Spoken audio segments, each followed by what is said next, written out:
Alors, cette vidéo aujourd'hui autour de clés, 6 clés essentielles selon moi sur le chemin de flamme jumelle, autour de ces sujets qui sont vraiment récurrents, que je rencontre, on peut dire, chaque semaine dans mes accompagnements flamme jumelle.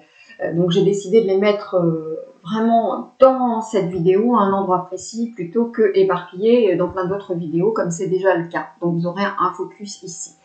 La première clé, pour commencer, la première clé, c'est, selon moi, de distinguer ce qui est de l'ordre du lien subtil et ce qui est de l'ordre de la relation terrestre. Parce qu'en fait, la relation subtile, c'est-à-dire ce qui est hors du champ terrestre, la relation subtile ne dit en réalité rien de la qualité de la relation terrestre, de la qualité de la relation en cette incarnation. Parce que dans la relation terrestre interfèrent un paquet de trucs, dont entre autres la densité égotique et les bagages qui sont associés, donc les peurs, les blessures, etc. etc. Et que, en effet, parfois, bien qu'étant un lien flamme jumelle, la relation terrestre, dans son vécu terrestre, peut comporter des aspects toxiques. Je ne dis pas que l'autre est toxique, je dis que la relation terrestre peut comporter des aspects toxiques. Justement, en raison des bagages, des blessures du personnage de chacun. Il y a vraiment, me semble-t-il, il y a un fantasme, une idéalisation, et donc une illusion, et donc une désillusion, à confondre le lien subtil et la relation terrestre. Donc vraiment, c'est une invitation, là, dans cette première clé, à distinguer ce qui est du lien subtil et ce qui est de l'ordre de la relation terrestre. La deuxième clé qui découle de la première, c'est de se servir de ce que je viens de dire précédemment, mais de se servir plus précisément d'avoir vu la lumière en l'autre, d'avoir vu au-delà du personnage, ça arrive souvent au début, pour justifier le chemin, se servir de ça comme un alibi justement à certains aspects de la relation terrestre. Ok, vous avez vu le beau en l'autre, vous avez vu la lumière en l'autre, ça arrive très souvent vraiment tout au début de la retrouvaille. Simplement, est-ce que l'autre va manifester ce que vous avez vu? Souvent, avoir vu la lumière en l'autre, ça mène à un écueil. Parce que c'est récupéré par notre propre personnage, bien évidemment. C'est-à-dire l'écueil qui est celui de l'espoir. De l'espoir notamment que l'autre va rejoindre cette lumière, que l'autre va donc changer. Oui, il ou elle va changer et rejoindre la lumière. C'est ça la petite histoire qu'on se raconte. Va rejoindre la lumière, va rejoindre le beau que j'ai perçu initialement. Et vous comprenez bien que c'est à partir de cet écueil que peuvent se broder, mais vraiment, vraiment plein de trucs. Il va changer, il ou elle va changer parce que justement ma flamme jumelle. Parce que, voilà, il y a des étapes sur le chemin de flamme jumelle. Il ou elle va changer parce que je bosse sur moi et les vases communicants vont le faire bouger. Il ou elle va changer car à force de mon amour, ça va le toucher, la toucher. Vous savez bien que le syndrome de l'autre va changer est un des éléments mais les plus souvent présents, les plus récurrents dans les relations sentimentales. Donc vous vous imaginez avec la flamme jumelle et la dose d'idéalisation et de fantasmes qui peuvent se développer autour de ça et à partir de nos personnages, c'est absolument gigantesque. Donc soyez peut-être vigilants vis-à-vis de ça. Le il ou elle va changer pour moi, par moi, est un leurre. Et vous le savez bien, on vit ça dans plein de nos relations sentimentales et donc ça se représente évidemment aussi dans le lien flamme jumelle. L'autre ne change que s'il a un déclic, que si quelque chose s'initie en dedans. Si le shift en la personne s'intègre, et je dis bien s'intègre au-delà du mental et du vouloir, le sien et le vôtre. C'est ainsi que le changement il a lieu. Et je parle que de changement, je ne parle même pas de métamorphose. Donc ça, deuxième clé sur laquelle vous pouvez en effet méditer. La troisième clé, selon moi, c'est de se souvenir que le lien flamme jumelle est d'abord et avant tout un outil de conscience, avant même d'être une relation sentimentale, une assurance de couple réuni, c'est un outil de conscience. Qu'est-ce que ça veut dire, un outil de conscience? Dans ma vision, c'est une opportunité de guérir ses bagages, ses blessures, d'entamer un chemin de dépouillement. Et je dis bien dépouillement et non pas développement au sens de développement personnel, comme on peut entendre ici ou là, c'est-à-dire développement personnel, ce qui va faire enfler le personnage. On n'a franchement pas besoin que le personnage il enfle, bien au contraire. Donc, chemin de dépouillement, c'est-à-dire de dépouillement des couches de souffrance, de nos couches de souffrance, de nos cuirassements, de nos conditionnements, pour retourner vers notre propre souveraineté. Et ce mot-là est absolument essentiel dans l'outil de conscience qu'est ce lien de flamme jumelle. C'est de ça dont il s'agit. C'est ce retour à la souveraineté. Et la souveraineté, elle a pour socle la responsabilité, le discernement au sens de lucidité, aussi la réconciliation des principes féminins et masculins en soi. C'est ça le socle de la souveraineté. Je vous la fais là hyper brève. Hein. On pourrait en parler longtemps de la souveraineté. Donc oui, on peut vivre l'aspect sentimental avec la flamme jumelle, bien entendu. C'est possible, comme la cerise sur le gâteau. Ça n'est pas le gâteau. Le gâteau, c'est l'outil de conscience. J'avais évoqué cette histoire de cerise sur le gâteau tout au début de mes vidéos, donc il y a maintenant plusieurs années. La cerise sur le gâteau, pas le gâteau. Et si on prolonge un petit peu plus loin, notamment autour de cette idée du couple, qui est comme le Saint Graal, vraiment la chose à atteindre dans ce lien de flamme jumelle, la fameuse réunion, la réunion sous-entendant « je suis en couple avec », quand on couple, le but, et là je parle de manière générale, le but est-il d'être heureux ou seulement heureux? Peut-être que sa vertu première au couple, et d'autant plus dans un couple flamme jumelle, est de se challenger l'un l'autre. Par l'effet miroir, par exemple, par la confrontation, ce qui est différent de l'affrontement, hein, bien évidemment, par l'invitation à sortir de sa zone de confort, du connu, du plan-plan, de ses conditionnements, de ses rigidités, de ses mécanismes automatiques, par le retour en soi que cela induit aussi et surtout, par les pas de libération et donc de liberté retrouvée que cela peut créer, etc., etc. Donc, est-ce que la vocation première, c'est d'être heureux? Seulement heureux. La quatrième clé est de tout mettre, ou de mettre argent comptant, tout argent comptant sur le personnage. Qu'est-ce que je veux dire avec ça? J'ai expliqué ça plein de fois ici ou là, dans des vidéos. Dans ma vision, nous sommes multifacettes et j'ai dit que, en gros, il y avait 3 niveaux en nous. Il y a le niveau du personnage, à travers le mental ego et donc le costume porté ici. On prend costume, Nathalie, en l'occurrence. Et puis, il y a un autre niveau qui est l'âme, qui, je le rappelle, en tout cas dans la vision que j'ai et que je vous propose, est un espace de mémoire, notamment de vie incarnée, et donc un espace de conditionnement, de blessure aussi, d'illusion. Certes, également de dons et de talents, simplement c'est un espace qui est conditionné et surtout déjà polarisé. Ça, c'est vraiment fondamental. Donc, ne se raccrocher qu'à l'âme, c'est vraiment se raccrocher à quelque chose qui est très conditionné et altéré. En tout cas, polarisé. Et puis, il y a un autre espace, un troisième espace, que j'appelle le moi supérieur, l'être authentique, la divinité, hein, comme vous voulez, qui est, dans la vision que je porte, le seul espace pur, inaltéré, inaltérable, et qui est d'ailleurs très en lien avec le principe, notre principe féminin en chacun de nous. C'est par cet espace le moi supérieur, l'être authentique, la divinité, que vient la guérison pleine et entière. Ce n'est pas le personnage qui guérit le personnage, c'est une blague. C'est une guérison purement partielle et de surface, un baume.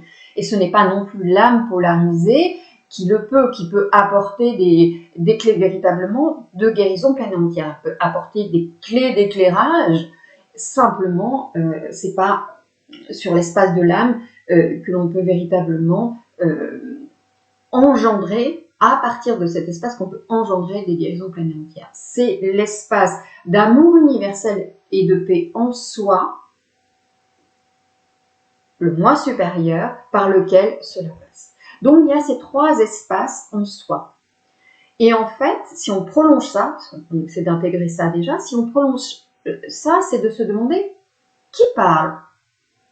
Qui parle quand je parle? Qui parle quand l'autre parle? Par ma bouche, quelle part de moi s'exprime?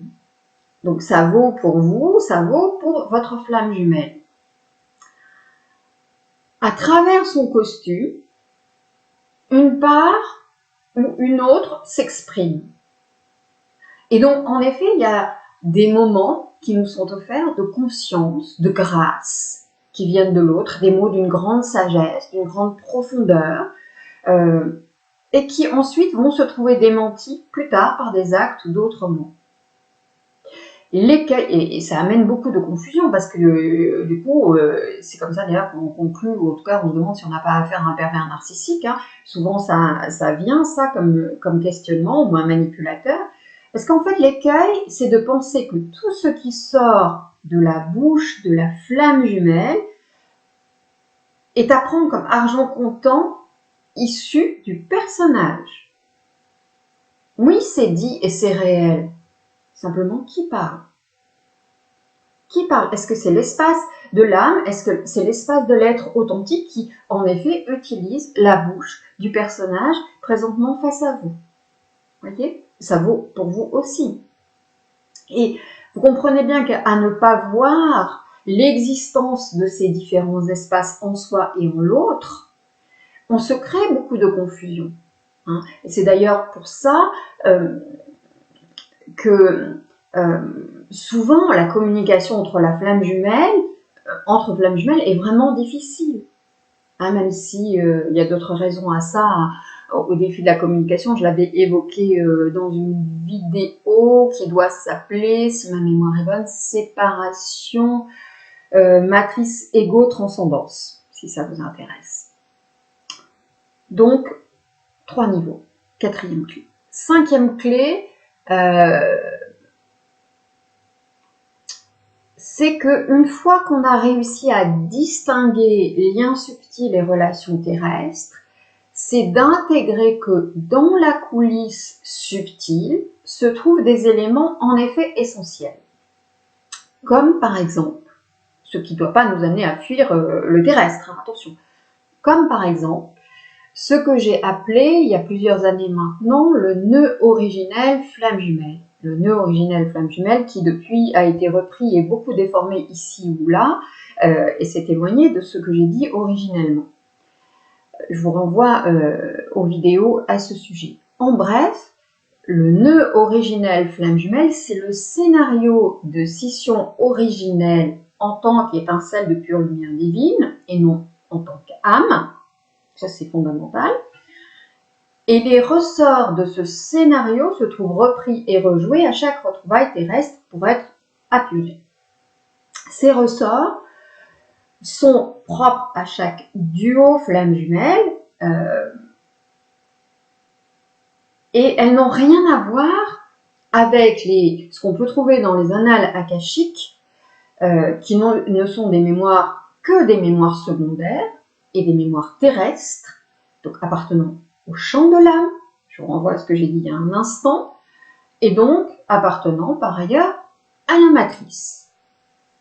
Et donc potentiellement altérée, falsifiée, fausse, même s'il y a du juste et du vrai dedans. Donc, tout ça, j'en ai beaucoup parlé dans mes dernières vidéos.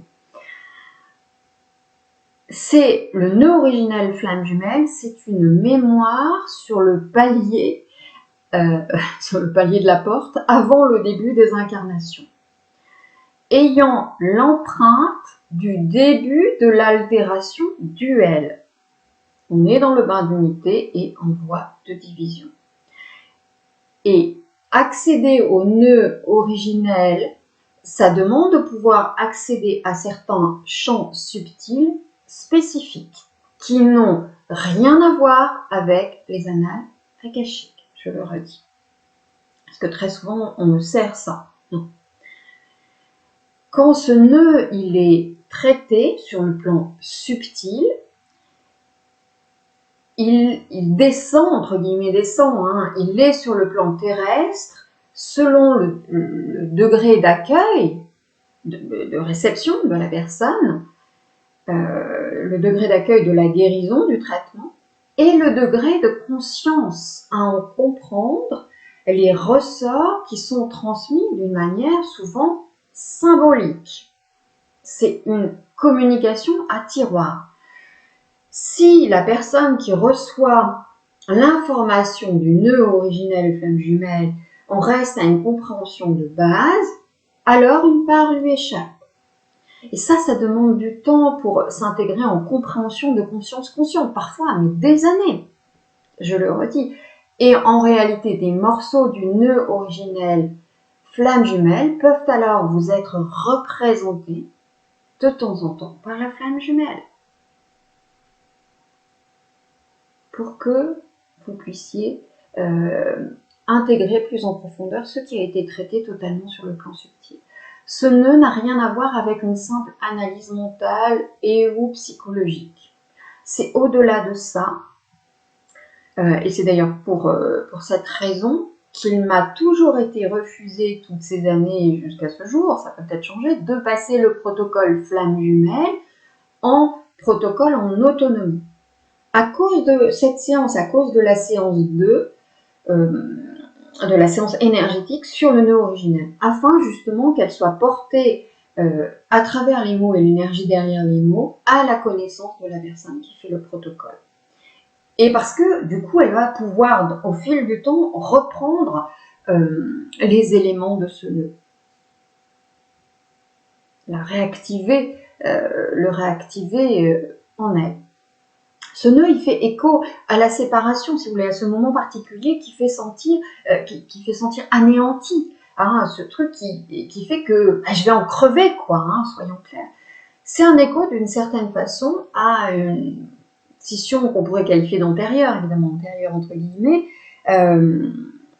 celle d'avec la source, l'illusion de scission, de coupure avec la source. C'est une illusion en réalité. Et si on va même un peu plus loin, je l'ai dit quelques fois, notamment en conférence, ça fait écho aussi, terrestrement parlant, à la scission, à la coupure du cordon ombilical au moment de la naissance. Vas-y maintenant, respire seul. En réalité, en arrière-plan, c'est toute la question de l'autonomisation. Et donc, on revient à cette histoire de souveraineté. Si on replace ce que je suis en train de dire sur un plan plus spirituel, est-ce que vous voyez, vous me suivez? 5e clé, donc. La 6e et la dernière clé pour aujourd'hui, c'est celle d'apprendre ou de réapprendre à dire non. Alors c'est un truc ça souvent oublié et même rejeté en spiritualité, spiritualité qui nous conditionne beaucoup autour du oui obligatoire. Il y a une espèce de comme ça d'obligation un peu tacite en spiritualité où on devrait dire oui à tout, à accepter tout ce qui est. Pour moi, et je l'ai dit quelques fois, notamment dans une vidéo ou 2 vidéos, il y a une différence entre accueillir ce qui est et accepter.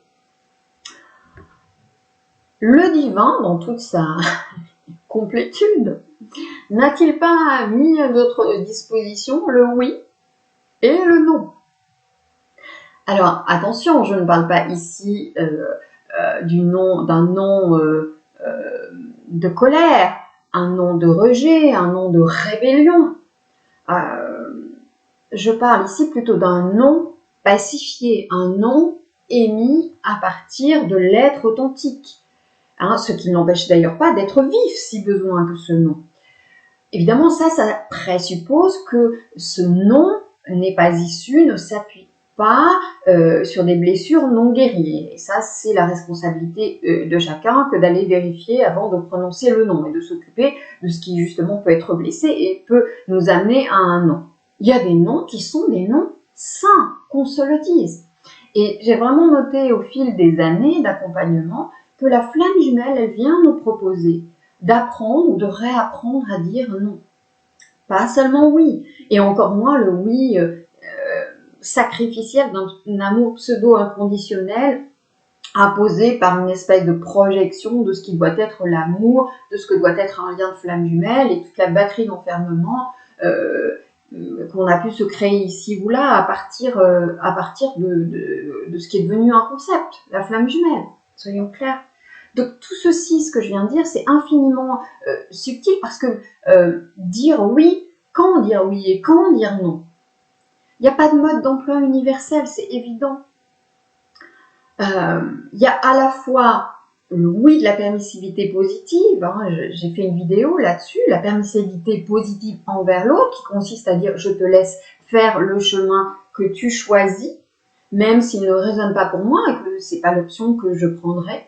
Et en même temps, la capacité à dire non à laquelle je m'autorise.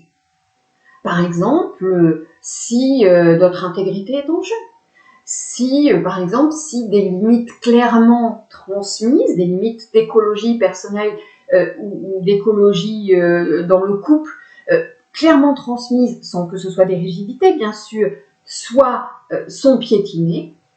Par exemple, si je suis hyper concrète, prendre de la drogue à la maison, ben non. La capacité de dire non, voilà. La souveraineté dont il est question en chemin flamme jumelle, elle tient aussi sur ces deux jambes-là, le oui et le non. Et en cela, la flamme jumelle peut vraiment nous offrir des situations pour nous le rappeler. Donc voilà, aujourd'hui, 6 clés qui, selon mon expérience, ma vision et tous les accompagnements de ces dernières années sont pour moi, me semblent essentielles à intégrer. Alors pas seulement entendre intellectuellement. Quand je dis intégrer, c'est intégrer pour incarner ensuite différemment. Le chemin de conscience, il se fait incarner. Nous sommes encore, je le constate, et je m'inclus parfois dedans, nous sommes encore souvent plus dans le déclaratif, et la congruence, elle tient vraiment à mettre en cohérence à la fois les mots et les actes, donc être vraiment pas seulement dans le déclaratif, et bien à incarner concrètement ce que nous intégrons. C'est ainsi que nous savons qu'il est intégré. Le verbe qui se fait chair, eh bien, il se fait chair. À très bientôt pour une autre vidéo. Portez-vous.